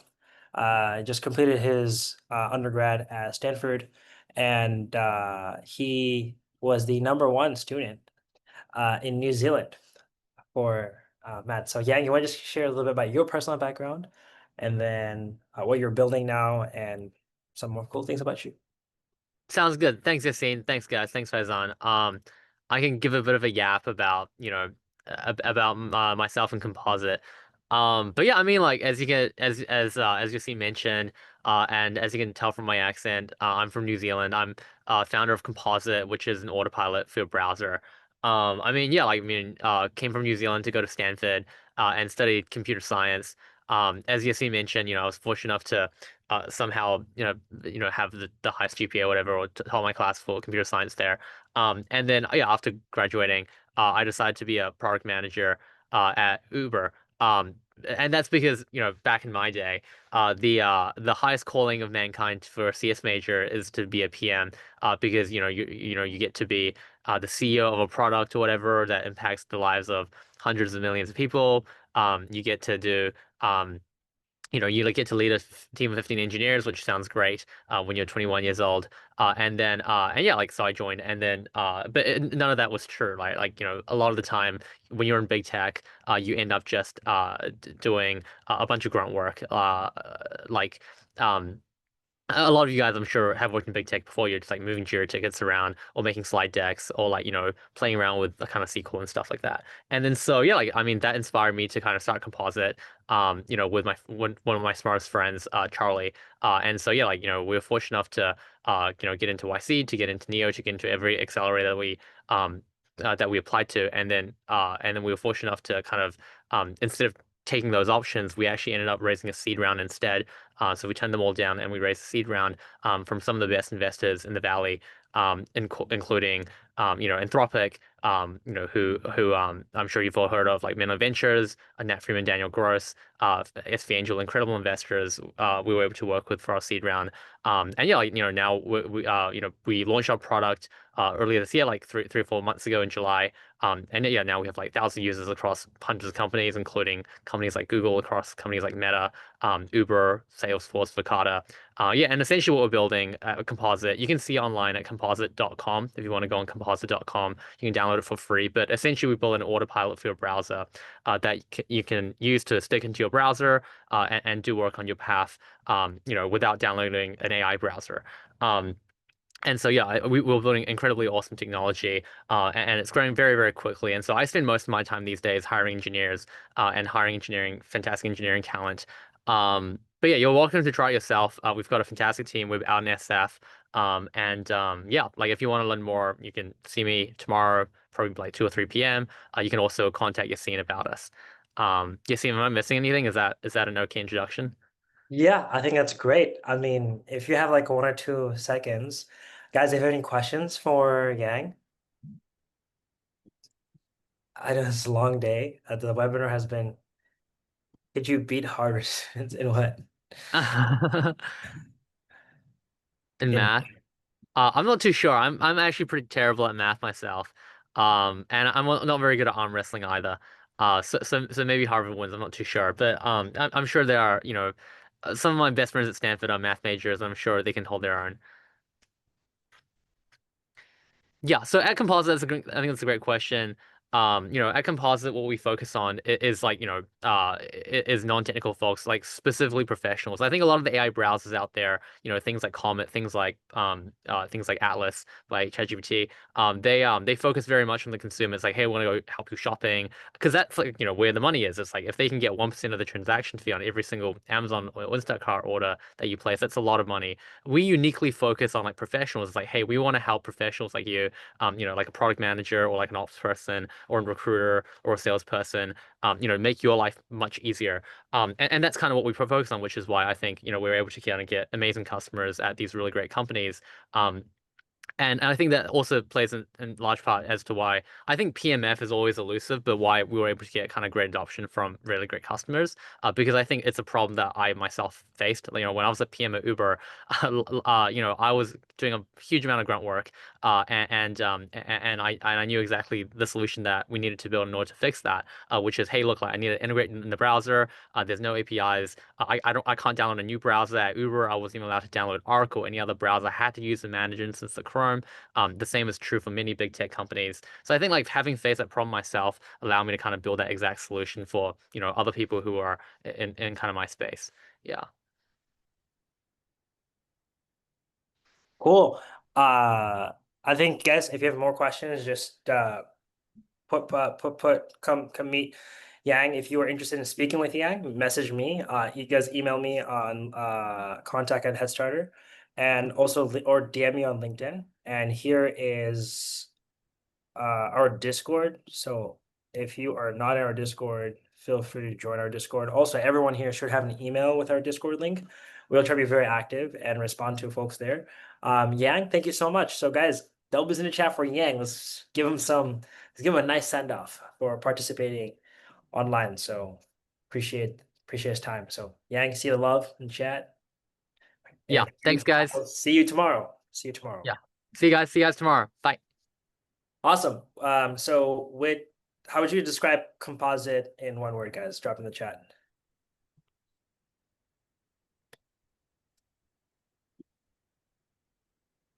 Technical legend.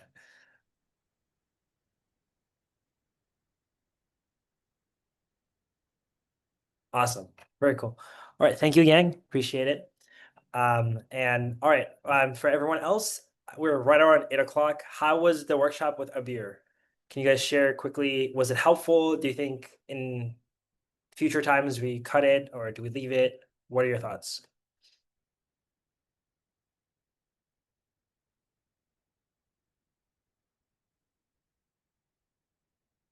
Appreciate it.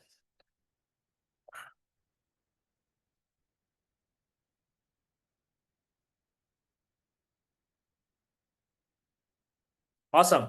With that being said, I'm seeing some people. So we are flying out a bunch of folks here for tonight for tomorrow's event. If you're someone who was not able to grab a flight or reimbursement, it's the first time we're actually ever doing something like this, like flying people out. So we got a lot of demand really, really quickly. Hopefully in the future, we're able to do that for more people. The people who spoke at the call today, it's really because of them that a lot of the flights were able to be booked out last minute. And so these are people who are building incredible companies, literal rocket ships, and have massive, massive advantageous backgrounds. I think there's one key lesson among all of them is if they were not building companies, they'd be building empires within empires, right? They would be the reason why NVIDIA stock goes to $5 trillion. These are movers and shakers, people who are very ambitious, who are driven, who are motivated and dedicated to, figuring things out. And so whether it's internally within a company or starting their own company, that's like one thing that matters. And then the second thing that matters alongside with the grit is just having this ability to sell, right? All of them probably didn't choke as they were sharing their ideas. Very concrete. They've probably sold to customers so many times, been rejected so many times, but they figured out something that works. And so if you want to start a company, if you want to think of launching something or even something on the side, like a project, or whatever, right? Alongside your career or whatever your current student life, you have to figure out, just keep trying things again and again until you find the message that sticks. And that's the whole point, right? This whole weekend, find different ways to attack or present your idea to whoever your customers would be and see if something sticks. And if that happens, that's a win. So tomorrow is going to be our in-person summit. If you guys have any questions, navigate to a Discord. We'll send a link to the Discord along with a link to a form where you can ask us questions, and we'll try to get back to those async as soon as possible. And then we will have a finale at 4 p.m. on Sunday. So the final decision of who's going to win and almost sharing the winners and presentations are going to happen 4 p.m. Sunday. So we'll send a link, an invite link to everyone then. And till then, adios. Hasta la vista. Sunday is virtual. Oh, guys, post about this stuff online. So if you took screenshots, if you like what was going on today, please post it online. Post it on LinkedIn. Tag me, tag Headstarter. Talk about the Great Lock-in Weekend. And if you really want your friends to join and they're not here, we can make exceptions. They could potentially join as well. But definitely make sure to have that account online. If you don't have an account on our platform online, all the stuff you're doing is not kind of going to go to waste. So make sure to take your time out. I want to write some checks, make my life easier. My friends also want to write some checks, make their life easier. VCs are going to come. They want to write some checks, make their lives easier. People are coming here for different reasons. So you guys enjoy the weekend. Give your best shot. Normally, I would say get some sleep, but this is a weekend you don't get some sleep. I went to 20 hackathons, and my number one rule was I would never sleep. I would just grind it out. So I would encourage you guys to also do the same to whatever your health can, like, enable. But if you guys are able to actually lock in, you actually got something out of it. In 2 days, I think you can do more than what some people can do in a year because they just never focus. So let this be your moment.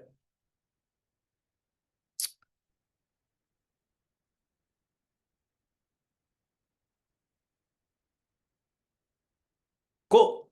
All right, guys. We're gonna call it a wraps. You know where to find me. You know where to hit me. And shout out to the whole Headstart team who has been, working behind the scenes, and everyone else who's participated, sponsored, speak, or partnered. So with that being said, we will potentially share the recording. Yeah. Take care, guys. Peace out.